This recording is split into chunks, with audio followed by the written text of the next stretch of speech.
évidemment comme ça. Donc, commençons par l'essentiel. Bonne et heureuse année à toutes et à tous. Et c'est bien évidemment la santé qui est pour chacun de nous le socle indispensable pour espérer une bonne année. Ça paraît clair. Alors, ces questions de santé, et en l'occurrence de santé publique, ne nous ont d'ailleurs pas permis, pendant 2 ans, de partager ensemble un moment de convivialité. Et donc, il était temps de renouer avec la tradition des vœux. Et des galettes en plus. Alors, cette crise sanitaire, même si on a le sentiment que le plus dur est passé, a fortement impacté notre vie au quotidien. Et elle laisse toujours des traces importantes, même au niveau professionnel. Alors, pour la nouvelle équipe municipale, puisque en fait, c'est la première fois qu'on se retrouve aussi avec la nouvelle équipe, il n'a pas été évident de prendre le relais en pleine crise sanitaire. Être élu municipal, c'est être un élu de proximité. Et avec tous les gestes barrières et les réunions à distance, il n'a pas été évident de toucher la population. Les services municipaux se sont adaptés aux nouvelles contraintes et je remercie encore tous les collègues pour les efforts d'adaptation qui ont pu être faits. Alors, pendant cette période, c'est vrai que chacun a eu des moments difficiles. Il a notamment fallu modifier en urgence l'organisation du service du restaurant scolaire, avec le passage à 2 services, avec un renforcement des équipes. Et là, du coup, je salue la présence de Owen, qui est un plus aussi au niveau du restaurant scolaire. Alors, chose que Fatima, tu te disais, ça va être très compliqué de passer finalement en 2 services. Et finalement, les choses nous ont été imposées, et ça s'est relativement bien passé quand même. Et donc, bravo pour les efforts qu'ils ont fait au niveau de l'organisation. Alors, pour les ATSEM et les services périscolaires en général, la situation a été aussi souvent cauchemardesque au niveau des écoles, parce que je pense que c'était vraiment pas simple avec les enfants, de leur faire apprendre des gestes dans tous les sens, ceci, cela. Ceux qui ont été en contact aussi avec les enfants le savent bien. Alors même au plus fort de la crise, où on nous disait, grosso modo, on avait des instructions du centre de gestion en disant tout le monde reste chez soi, c'est pas possible, les conditions sanitaires supposent que chacun reste à domicile. Les services techniques ont tenu à poursuivre leur mission, car différer le travail aurait eu des conséquences fâcheuses, en particulier pour tout ce qui concerne les questions d'entretien, que ce soit espace vert, voirie et bâtiment. C'est vrai qu'on imaginait mal que les terrains de foot se retrouvent avec une herbe comme ça, que les bâtiments partent à volo, que les routes soient complètement détériorées. Donc c'est vrai que chacun s'est mobilisé en respectant, je dirais, au mieux les conditions sanitaires pour continuer à œuvrer et à assurer le service public. Et c'est vrai que les conditions, dans la mesure où on travaillait soit tout seul dans les bureaux ou plus ou moins isolés, ont permis quand même de travailler dans des conditions assez sereines. Alors pendant cette période aussi de 2 ans, les services techniques se sont restructurés. Suite au départ d'Anthony, Stéphane a pris la responsabilité de l'équipe. Benoît a renforcé le service espace vert. Et puis depuis le 2 janvier, Jean-Marie, qui est présent pour lui, qui est là, s'occupe de nos nombreux bâtiments. Sois le bienvenu, Jean-Marie, dans les équipes, et puis beaucoup de bonheur à Serran au niveau communal. Donc, les agents travaillant dans les services en lien direct avec le public, alors que ce soit d'ordre administratif, de police, culturel ou de l'action sociale, ont souvent travaillé dans un climat anxiogène. C'est vrai que la pression médiatique, etc., ce qu'on disait, ça a pu créer un sentiment, il y a des fois, de mal-être, tant du côté du public que du côté des agents, chose qu'on peut comprendre parce que c'est vrai que il y avait un matraquage médiatique tel que ça a pu créer des pressions et des mal-être pour chacun. Donc bravo d'avoir aussi quand même surmonté ces épreuves-là. Les services aussi d'entretien des bâtiments, vous avez dû aussi vous adapter, je dirais, en modifiant vos protocoles, etc., et travailler encore plus pour répondre au mieux, là, je dirais, aussi aux exigences sanitaires. Aujourd'hui, on a encore parfois le sentiment de vivre les conséquences de cette crise. Alors c'est vrai que je reviens parce que elle est toujours là, cette crise, quelque part, je dirais. Elle nous a profondément marqué dans les esprits. Et aujourd'hui, il y en a encore des séquelles. Et même au quotidien, dans les services. On prend, par exemple, le service des cartes nationales d'identité. Alors, il y a eu une période de sommeil. C'est vrai que vous pouvez quasiment plus faire de rendez-vous et les cartes. Puis les gens n'allaient surtout pas se déplacer pendant 1 an ou 2. Et aujourd'hui, par contre, aujourd'hui, depuis quelques mois déjà, il y a un afflux de demandes qui fait qu'on n'arrive même pas à tenir des délais raisonnables. Il faut dire ce qui est, lorsqu'on sait qu'il faut 4, 5, 6 mois, voire plus à certains moments pour pouvoir avoir un rendez-vous, c'est intolérable, malgré, je dirais, le maximum que fait les services pour ouvrir les créneaux. Et d'ailleurs, on a mis même plus de moyens en conséquence. Le service urbanisme aussi a été fortement impacté. Alors, deux raisons. Hein. Là, c'est pareil, le Covid, les pertes de sommeil, il se repartit. D'autant plus qu'on arrivait en fin de PLU et que les gens qui avaient des terrains à bâtir se sont précipités, je dirais, pour essayer de placer leur projet au mieux. C'est l'occasion pour moi d'avoir une petite pensée pour Bénédicte, d'une part, et puis de saluer Alexia. Je ne sais pas venir. Alors, Alexia, qui l'a pourtant remplacée au pied levé. Nous avons aussi ponctuellement, je dirais actuellement, le renfort de Candice pour les services comptables et d'accueil. Et on peut dire même au-delà, la crise sanitaire a également impacté sans doute le monde du bâtiment. Alors, je ne suis pas spécialiste du tout du monde du bâtiment, mais je pense que ça a un impact sur les chantiers. Et je sais que le service culturel se désespère de ne pas voir avancer les chantiers, que ce soit de la nouvelle médiathèque ou de la salle de spectacle, mais bon, on y arrivera bien un jour ou l'autre. Donc, de façon globale, la crise sanitaire a freiné l'activité, puis elle est repartie d'une manière brutale ensuite. Et donc ça, c'est un phénomène national, mais il convient de rajouter, je dirais, la dimension strictement communale, la dimension locale, puisque Serran est une commune actuellement en très forte expansion démographique, puisque l'on dénombre près de 3500 habitants aujourd'hui. Je ne suis pas sûr que dans l'histoire de Serran, il y ait eu une telle croissance démographique les années passées. Ce qui est clair, c'est que cette croissance génère de nouveaux besoins, et cela accroît la charge de travail dans chacun des services. Tout le monde est impacté. C'est vrai que tout le monde vient nous voir en disant « moi j'ai plus de boulot ». Quand tu fais le constat au global, que ce soit au niveau administratif, la compta, l'accueil, que ce soit les services techniques, que ce soit dans les écoles, que ce soit au restaurant scolaire, il y a une augmentation de la charge de travail partout. Et donc des réponses devront être apportées rapidement pour dimensionner les équipes aux nouvelles exigences. Alors, par contre, il faut bien se dire que l'équation ne sera pas facile pour trouver un équilibre entre le maintien des services de qualité et la préservation de finances saines pour la commune. On ne peut pas recruter à l'infini non plus, il faut trouver des solutions. Donc, au-delà des aspects financiers, la réussite de Serran passera avant tout par la qualité des relations humaines, mise à mal par le Covid. Alors, il faut profiter des moments de partage, qu'ils soient organisés par la commune ou par l'amicale.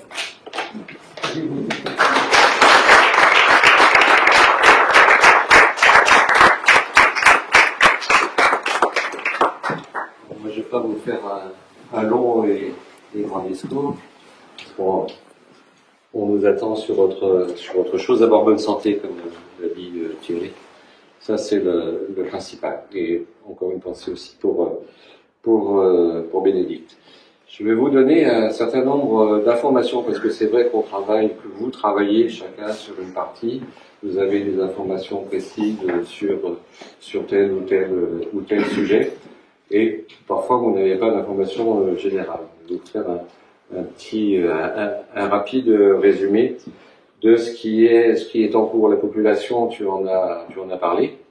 Donc, effectivement, on a une augmentation importante ces quatre dernières années, surtout. Le PLU est terminé, il est déposé, aujourd'hui, il est mis en œuvre. Et donc, on aura le retour de la préfecture début février. On est assez serein là-dessus parce que le travail de l'équipe municipale, tout ce qui a été fait sur le terrain a été, l'importance de ce travail a été remarqué et le dossier est bien ficelé. Qui dit augmentation de la population dit nouveaux besoins. Thierry, tu viens d'en parler. Donc, effectivement, il y a nécessité de renforcer les ressources humaines au niveau de l'accueil, au niveau de la compta et des ressources humaines en même temps, qui vont avec. Autre renforcement aussi dont on va avoir besoin en ressources humaines, c'est au niveau de la culture, puisque on va un de ces jours ouvrir notre salle de spectacle et notre nouvelle médiathèque, dont on cherche pour laquelle on cherche encore un nom. Et ce nom, on va en sélectionner quelques-uns et ça sera soumis à la population. Donc voilà, dans ces domaines-là, parce que c'est bien, on va avoir des outils extraordinaires grâce au travail de l'ancien mandat d'ailleurs et de Alain Marchal. Mais ces beaux outils, ça va être vraiment de beaux outils. Et ces outils, il faut qu'ils soient vivants, il faut qu'ils soient animés, il faut qu'il s'y passe beaucoup de choses. Et il est prévu déjà pour la médiathèque un plan d'animation qui est déjà bien avancé, à finaliser. Et pour la salle de spectacle, on réfléchit, on va voir dès que possible pour justement renforcer en ressources humaines, pour faire un plan de programmation aussi. Donc effectivement, qui dit ressources humaines supplémentaires dit coût de fonctionnement supplémentaire. Il y a quand même des finances solides à la mairie aujourd'hui. Tous les ans, on fait du basculement d'un résultat fonctionnement qui est positif sur l'investissement. Donc on a un peu de marge. Ce qu'on s'est donné, c'est de garder des ratios financiers par rapport à l'investissement et par rapport aux résultats qu'on avait donnés au début de notre mandat et qui sont en gros la reprise de ce qu'on nous a laissé en bon état au début de notre mandat par l'ancienne équipe. Donc c'est cet équilibre qu'il va falloir trouver. Et par contre, si on a des nouveaux outils et des nouveaux besoins qui demandent des moyens, il faut mettre des moyens de qualité pour pouvoir les faire vivre et assumer cette nouvelle charge à la population.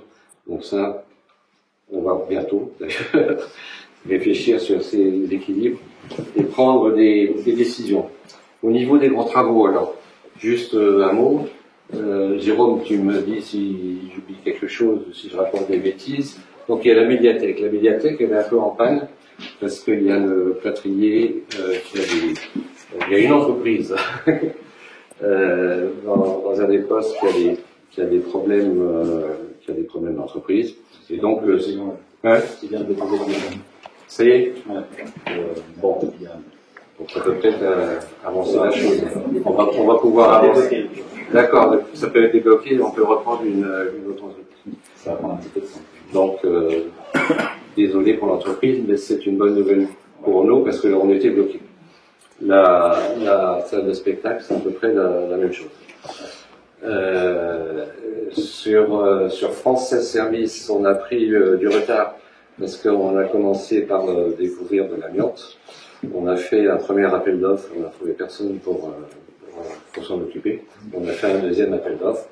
On a trouvé, donc il y a une première réunion de chantier la semaine prochaine, je crois. Oui, la semaine prochaine. Donc on va pouvoir avancer. Bien sûr, ça prend des délais supplémentaires. Allez, on va dire que si on a tout ça au dernier trimestre, septembre-octobre, on sera Décembre. Décembre. Le dernier trimestre, avant la fin de l'année.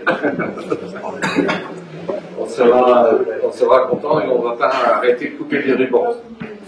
Je ne parle pas du pont de la Ville-Moiseau, qui est un autre sujet, mais on espère couper le ruban d'ici un mois. Donc voilà pour en gros c'est gros pour les gros travaux. Il y a des petits travaux qui sont finis. La piste d'athlétisme, elle était presque finie et puis il y a un chien qui s'est promené dessus, des traces. Il a fallu boucher quelques trous. Mais on va faire l'inauguration au printemps avec un événement autour. Bon, je passe à voirie, etc. Les sanitaires du camping, on a du retard aussi. Alors, je pose la question de savoir si on va ouvrir le camping cet été ou pas. Ça reste possible. Pas impossible, ça reste du domaine du possible. Voilà. On est optimiste. Sur les services au public. Donc, vous savez qu'il y a le docteur Pouty, qui déménage à Lisieux pour des raisons qui lui sont propres. Par contre, elle garde ses patients de servant et elle en accueille, elle peut en accueillir encore. Elle a mis un mot sur le fil du Serpentin dans ce sens-là qui va sortir la semaine prochaine. Donc ça reste un